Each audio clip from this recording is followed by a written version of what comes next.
Évidemment, on vient de parler de transmission des savoirs.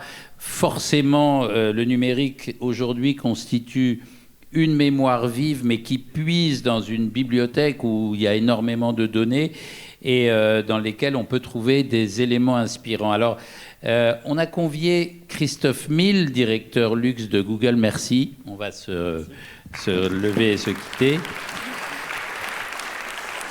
Donc, Christophe Mille... directeur luxe de Google et YouTube France, et Lucille Le Goalec, Cultural Insights Lead Google France, pour parler de cette mémoire vive justement, et vous allez voir, leur démo est assez bluffante. À tout de suite.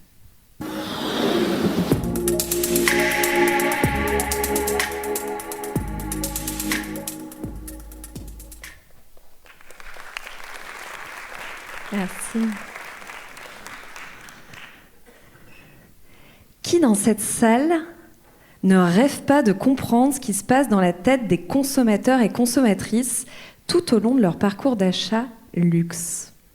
C'est pour ça que chez Google, on a collaboré avec Kantar pour leur poser directement la question de ce fameux « pourquoi ». Et quand on creuse les réponses sur le pourquoi avoir acheté cette marque de luxe, on se rend compte de 3 éléments principaux. J'ai acheté cette marque parce que l'excellence de son savoir-faire et de son expertise. J'ai acheté cette marque parce que ses valeurs résonnent avec les miennes. Et enfin, j'ai acheté cette marque parce que je me sens personnellement attachée à son histoire. On retrouve bien ce lien qui se tisse au fil du temps, que ce soit dans la temporalité absolue de la marque, sa mémoire collective, ou dans ma temporalité propre, des affects et des souvenirs que je crée dans mon histoire avec la marque. Et quand je tire ce fil et que je m'intéresse aux raisons d'achat du produit, on retrouve cette dimension de temps long. Temps long parce que j'ai acheté ce produit avant tout pour l'intemporalité de son design, pour la durabilité de sa qualité, avant l'instantanéité et le FOMO de l'édition limitée. Après, on le sait, derrière toute data déclarative, il y a toujours des biais. Donc ce que j'ai fait, c'est que je me suis intéressée à aller confronter ces réponses à la réalité de ce que j'observe sur Google et toutes les requêtes que l'on fait sur le luxe, ses marques et ses produits. Il faut savoir qu'aujourd'hui, il y a 89% des luxury shoppers qui utilisent Google tout au long de leur parcours d'achat. Et ce chiffre, il est tout aussi significatif sur notre Gen Z adoré. Et de cette analyse, 2 choses que j'ai envie de partager avec vous aujourd'hui. La première, quand on s'arrête sur cette dimension d'héritage et d'histoire, ce qui ressort le plus dans les requêtes, c'est une véritable passion pour le qui.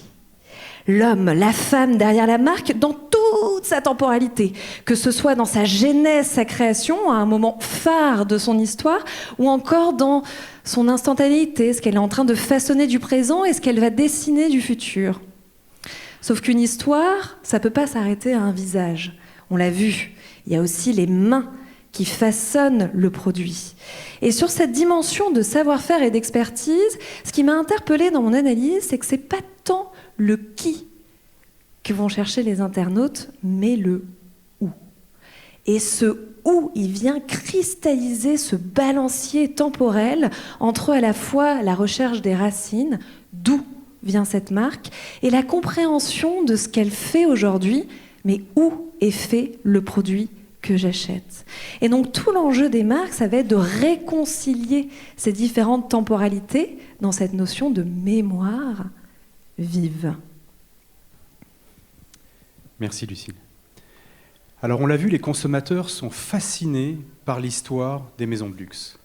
Mais celles-ci font face à un énorme challenge d'être à la fois timeless and timely, d'être à la fois intemporelles tout en étant ancrées dans l'air du temps.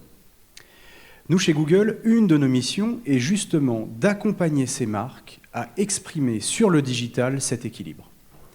Alors ça se passe sur YouTube d'abord. YouTube qui est un écrin formidable pour sublimer les contenus de qualité produits par les maisons de luxe. Et puis YouTube a un unique avantage, l'avantage de réunir tout sous le même toit. Tous les formats d'abord, horizontal, vertical, court, long, ce qui est important pour raconter des histoires. Tous les écrans ensuite. Et là, je pense à la télé connectée. Télé connectée qui est aujourd'hui notre deuxième écran de consommation YouTube derrière le mobile. Encore une fois, un écran télé, hélas pour sublimer le contenu que les maisons de luxe produisent. Et puis toutes les audiences, ce qui me permet de rappeler que toutes les tranches d'âge, y compris les plus jeunes, les fameux Gen Z, sont massivement présents et engagés sur la plateforme YouTube, devant toutes les autres plateformes sociales et vidéo. Alors on parle de patrimoine pour ces maisons de luxe, des maisons de luxe qui ont des dizaines et des dizaines d'années d'existence. Je rappelle Cartier fondé en 1847, Hermès en 1837, Vacheron Constantin Imaginé va célébrer son 270e anniversaire en 2025. Donc elles sont riches d'une histoire, riches d'un patrimoine qu'elles veulent partager à leur audience pour leur plus grand plaisir. Je vous ai mis ici deux exemples. Panerai, fondé en 1860 et qui l'année dernière a édité sur YouTube une vidéo de près de 4 minutes qui retrace l'ensemble de l'innovation au sein de la maison horlogère depuis sa fondation. Hermès à droite, qui prend un autre angle et qui va mettre en avant l'artisanat au sein de son atelier Petit H. On le sait, l'artisanat est au cœur de l'ADN d'Hermès. Et puis sur YouTube, en 2024, on a eu la chance de voir 2 centenaires célébrer leur anniversaire. Cartier d'abord, avec cette bague iconique, Trinité, l'occasion d'ailleurs de revisiter le modèle. Et puis l'exemple à droite, c'est Fendi, la maison de mode qui, à l'occasion de son fashion show, très récent, au mois d'octobre, a choisi dans sa scénographie de retracer l'histoire de la famille Fendi de la première à la 4e génération. On parle d'intemporalité. La bonne nouvelle, c'est que le contenu sur YouTube n'a pas de date courte de consommation. C'est un contenu qui est là pour durer. Un chiffre, 35% du temps de visionnage sur les chaînes de mode est réalisé sur du contenu qui a plus d'un an d'expérience, d'un an d'existence sur la plateforme. Un exemple, vous le connaissez forcément, Balenciaga, qui en 2021 fait une énorme sensation avec sa parodie des Simpsons. Sur YouTube, c'est 23 millions de vues réalisées depuis 2021. Le fait notable, c'est que plusieurs millions de ces vues ont encore été cumulées cette année. Balenciaga réussit le pari de créer un contenu qui crée un engouement sur le long terme. Un autre exemple, Versace, pour sa collection Printemps-été 2018, met en avant les top modèles stars des années 90. Là aussi, un contenu qui existe depuis plus de 6 ans sur la plateforme YouTube, qui a cumulé près de 6 millions de vues, avec une part significative réalisée les 12 derniers mois. Alors on l'a vu, ces marques, elles sont intemporelles, elles partagent leur patrimoine, mais elles doivent trouver l'équilibre pour être inscrites dans le temps présent et répondre aux besoins de modernité exprimés par les utilisateurs. Sur YouTube, on voit de plus en plus de contenu frais, évidemment. Et quand on parle de contenu frais, on voit une émergence importante des contenus diffusés en direct. Et c'est un phénomène d'ampleur. 37% du temps de visionnage sur les chaînes de mode et du contenu live. Et c'est 23% de croissance comparé à l'année précédente. Alors quand on parle de contenu live pour les maisons de mode, évidemment, on pense au défilé. Et là, on a un exemple sublime de Chanel qui, c'est très récent, le 3 décembre dernier, a réalisé son show dans un cadre incroyable en Chine sur le lac Denzhou. Mais pour créer ce teasing, pour créer cette envie, ils ont pour la première fois, 3 jours avant, édité sur notre plateforme un court-métrage signé Wim Wenders qui crée le lien entre le bureau historique de Gabrielle Chanel, où on retrouve ce paravent Coromandel, vers le lieu du défilé en Chine. Et puis vous noterez à droite, vous l'aurez sûrement reconnu, Loïc Prigent, associé à une autre influenceuse chinoise, qui viennent commenter ce live, l'agrémenter d'interviews, d'informations backstage et d'informations sur le savoir-faire Chanel. Petite parenthèse, ces créateurs ont un rôle fondamental pour permettre de plonger cette audience dans les backstage et dans les coulisses de l'univers du luxe.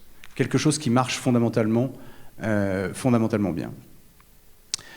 Un autre exemple, Louis Vuitton, j'allais dire qui, comme à son habitude maintenant, a diffusé sur YouTube son dernier show, c'est octobre ou novembre dernier, un dernier show qui a encore cumulé 5,5 millions de vues sur la plateforme YouTube. Mais pour créer un engagement encore plus fort, ils se sont associés à 2 collaboratrices dans un contenu plutôt long, c'est plus de 22 minutes de mémoire, où ces 2 collaboratrices, ces 2 influenceuses vont venir commenter le show, partager leur expertise et apporter des éléments sur les pièces qui sont présentées. Un pari réussi, puisqu'au-delà des 6 millions de vues sur YouTube réalisées sur le show, c'est 3 millions de vues cumulées sur YouTube sur ce complément de vidéo. Alors quand on parle de temporalité, d'être ancré dans le temps présent, évidemment, un levier majeur, c'est de jouer avec la pop culture. Un autre exemple, Chanel, qui a fait un coup de maître. Vous vous souvenez du film Barbie, été 2023 ? Chanel a collaboré avec ce film, puisque Margot Robbie, qui était la star de ce film, est aussi l'ambassadrice de la marque Chanel.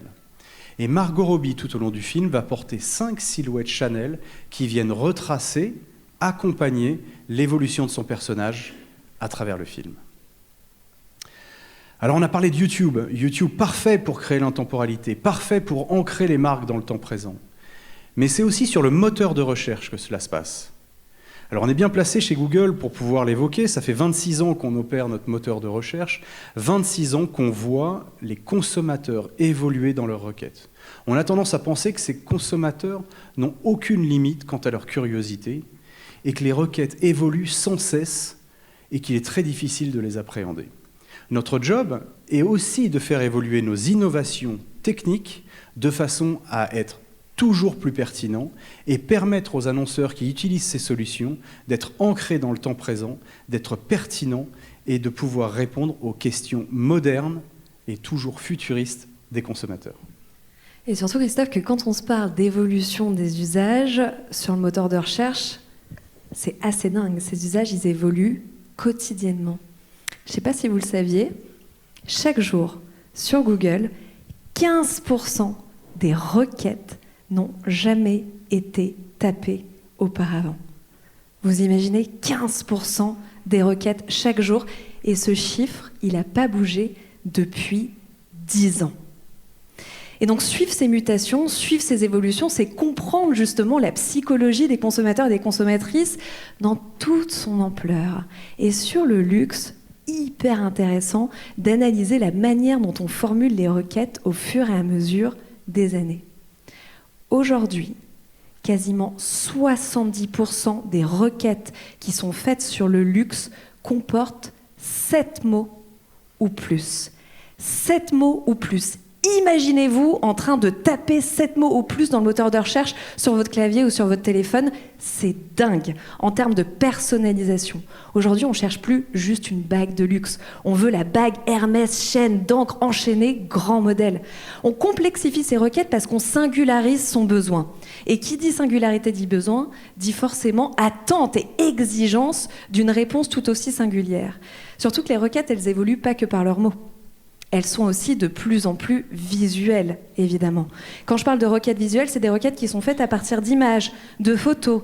Et ça, c'est des milliards de requêtes chaque mois. Et sur ces milliards de requêtes, il y en a plus d'un quart qui traduisent des intentions d'achat. Et ce qui est intéressant, c'est que la technologie, elle amplifie cet usage, évidemment. Circle to Search, un autre petit dernier. Imaginez, vous êtes en train de regarder le replay de cette conférence, bien calé dans votre canapé. Soudainement, stop, vous flashez. La chemise de Christophe, il vous la faut. Vous faites pause. Vous entourez d'un geste si simple la chemise de Christophe et vous précisez « Moi, je suis plutôt vert que blanc ». Et bien, Google va vous retrouver la chemise de Christophe, version verte et avec les motifs que vous préférez, rien que pour vous. Et ça, c'est possible grâce à quoi ? Grâce à l'IA, évidemment. Et donc, forcément, les luxury shoppers, quand on leur demande, ils veulent cette IA pour amplifier, augmenter non seulement leur expérience de recherche, mais aussi leur interaction avec le produit. Et ça, chez Google, ça nous parle bien.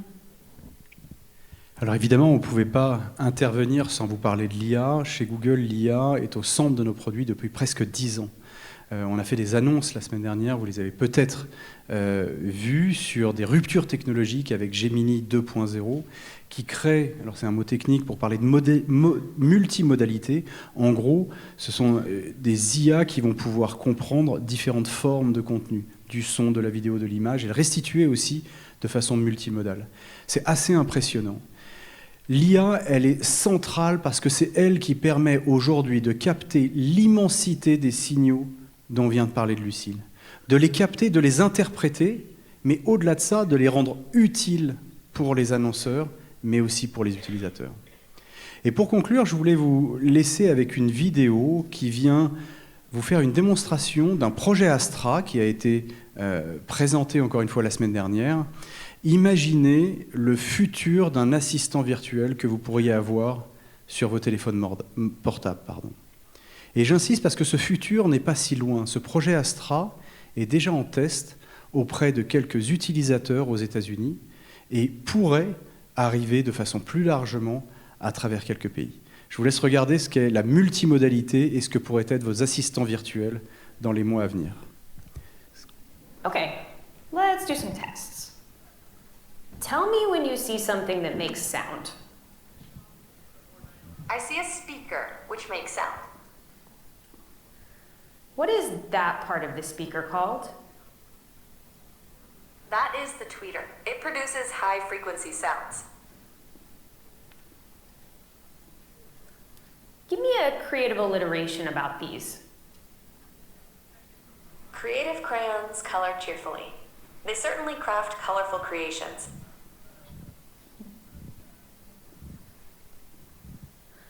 What does that part of the code do?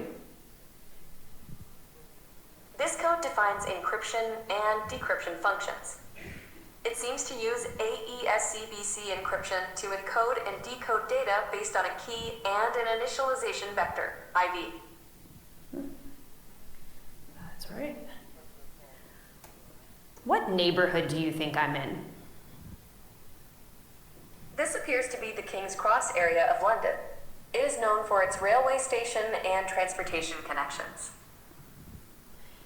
Do you remember where you saw my glasses?